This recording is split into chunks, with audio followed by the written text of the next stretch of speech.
शहर में एक गरीब और बूढ़े पति पत्नी एक छोटा सा ढाबा चलाया करते थे जिसका नाम था बाबा का ढाबा।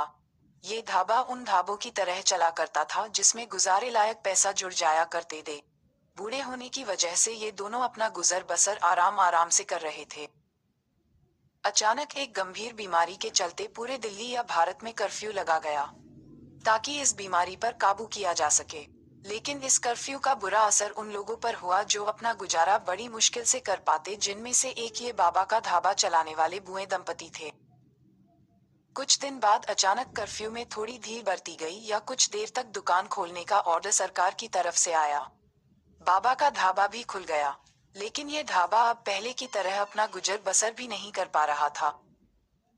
एक दिन एक यूट्यूबर गौरव वासन वहां पहुंचा और उसने एक क्लिप बना दी जहां पर बाबा की बनाई सब्जियां दिखाई, और उस यूट्यूबर ने कहा कि जो भी इस वीडियो को देख रहा है वह उस ढाबे पर जरूर आए और इनका बनाया खाना खाए, जो एक तरह की मदद होगी इन बूढ़े दंपति के लिए। ऐसा कहते ही बाबा रो पड़ा, और ये दृश्य जिसने भी देखा शायद वो भी रो पड़ा होगा, क्योंकि वायरस की मार उस वक्त हर कोई झेल रहा था और एक दूसरे का दर्द समझ पाना बहुत आसान हो गया था। देखते ही देखते वह क्लिप काफी ज्यादा पॉपुलर हो गया। वह क्लिप इतना टची था कि बड़े बड़े फिल्मी सितारों ने भी उस क्लिप को शेयर कर दिया। फिर क्या था, जो ढाबा मुश्किल से चल पा रहा था वह अब दौड़ने लग गया। कुछ फिल्मी सितारों ने भी वहां आकर खाना खाया, जिसके चलते बहुत लोग मीडिया के भी इकट्ठे हो गए और बाबा का ढाबा एक छोटे नुक्कड़ से निकलकर अखबारों, न्यूज चैनल्स और सोशल मीडिया में ट्रेंड करने लगा। बाबा की तरक्की देखते हुए कुछ लोगों ने आकर बाबा के कान भरने शुरू कर दिए। उन्होंने बताया कि उस यूट्यूबर ने तुम्हारा पैसा खा लिया। ये बात सुनकर बाबा ने कहा कि चलो कोई बात नहीं, जो हुआ सो हुआ, हमको क्या लेना देना, इन सब से अपना काम चल रहा है, कोई बात नहीं। लेकिन वह लोग अक्सर बाबा को बोलते कि वह यूट्यूबर आपका पैसा खा गया। बार बार किसी के बोलने पर बाबा को सब सच लगने लगा और उसने एक लिखित में शिकायत पुलिस को दी कि मेरा पैसा यूट्यूबर के पास है। अब जिस यूट्यूबर की वजह से ये ढाबा चला था उसको पुलिस स्टेशन जाना पड़ रहा था और मीडिया इस सब को लगातार कवर कर रहा था।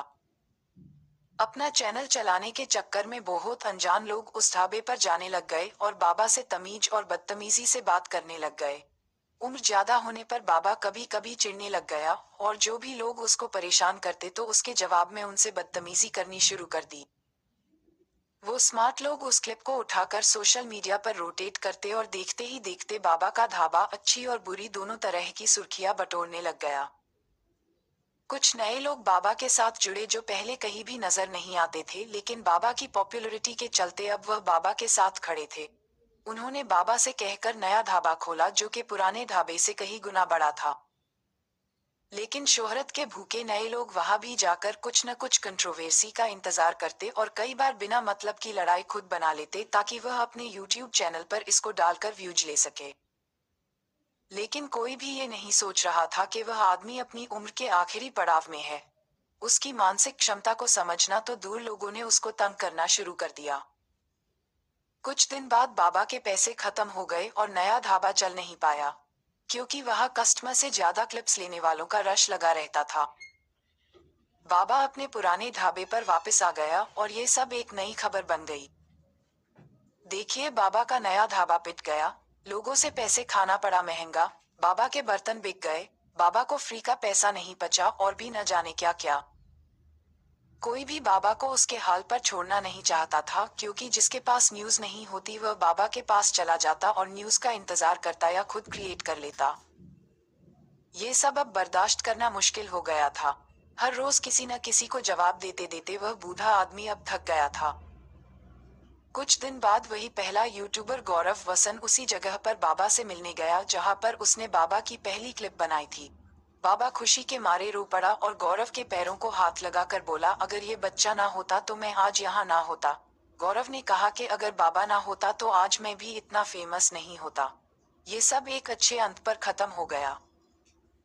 लेकिन अब क्या, न्यूज खत्म, सब खत्म, तो नए लोगों ने वहां पर फिर जाना शुरू कर दिया और बुरा भला कहकर बाबा का रिएक्शन निकलवाने की कोशिश की।